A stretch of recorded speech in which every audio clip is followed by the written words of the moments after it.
उस घर पर उस आदमी को बहुत ज्यादा मोह था। वह घर की जी जान से देखभाल करता था। छोटी मोटी प्रॉब्लम आए तो उसे तुरंत दुरुस्त करता था। कई बार लोगों ने उसे उस घर को बेचने की सलाह दी थी। बहुत लोगों ने उसे बहुत अच्छी कीमत पर उस घर को मांगा भी था। उसका खुद का बेटा भी अच्छी कीमत मिलने से उस घर को बेचने के लिए तैयार था, लेकिन वो आदमी कभी भी उस घर को छोड़ने के लिए तैयार नहीं था।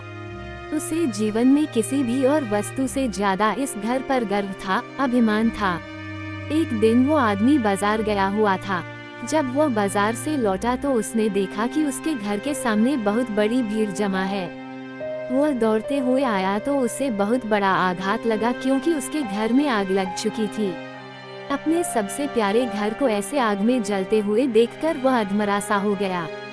उसे समझ में नहीं आ रहा था कि वह क्या करे। उसने निर्णय लिया कि अगर उसका घर नहीं रहेगा तो वह भी नहीं रहेगा। वह भी उसी जलते हुए घर में अपनी जान दे देगा। अपने दुख में जब वो आदमी जलते हुए घर में जाकर अपनी जान देने गया, तब वहाँ तमाशा देख रहे लोगों में से एक ने उसे रोक लिया और उसे कहा कि क्यों बेवजह अपनी जान देना चाहते हो, क्योंकि अब ये घर तुम्हारा नहीं है। एक दिन पहले ही तुम्हारे बेटे ने इस घर का सौदा किसी के साथ कर दिया था। जैसे ही उस आदमी को इस बात का पता चला, उसका सारा दुख खत्म हो गया।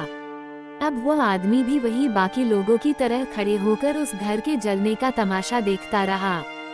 जब वहाँ पर उस आदमी का बेटा आया तो वह आदमी अपने बेटे के पास जाकर उसे कहने लगा, जरूर मैंने पिछले जन्म में कई पुण्य किए होंगे, इसलिए मुझे तुम्हारे जैसा बेटा मिला। अगर तुमने इस घर को सही समय पर बेच ना दिया होता तो आज मेरी जान चली जाती। तुमने इस घर को सही समय पर बेचकर मेरी जान बचा ली बेटा। बाप की बातें सुनकर बेटे का मुंह उतर गया। उसने बड़े दुख के साथ कहा कि पापा, मैं इस घर का सौदा करने के लिए जरूर गया था, लेकिन अभी इस घर का सौदा पक्का नहीं हुआ था। ये सुनते ही आदमी का दिल फिर से बैठ गया। वह अपना सर और छाती पीट पीट कर रोने लगा और कहने लगा कि मैं बर्बाद हो गया।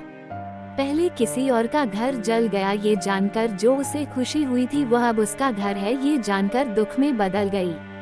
दोस्तों, इस कहानी से हम बहुत अच्छी तरह से समझ सकते हैं कि दुख का कारण किसी भी चीज को अपना मानना होता है। जब कोई चीज अपनी है और वह हमें छोड़कर जाती है तो बहुत दुख होता है, लेकिन अगर वह चीज किसी और की है और उसके साथ कुछ भी हो जाए तो हमें दुख नहीं होता। श्रीमद् भागवत गीता में भी यही लिखा है कि किसी भी वस्तु को अपना मानना ही दुख का सबसे बड़ा कारण है। इसलिए किसी भी वस्तु के साथ ज्यादा लगाव या मोह नहीं बांधना चाहिए। अगर हम ऐसा कर सके तो हमें जीवन में दुख भी नहीं होगा।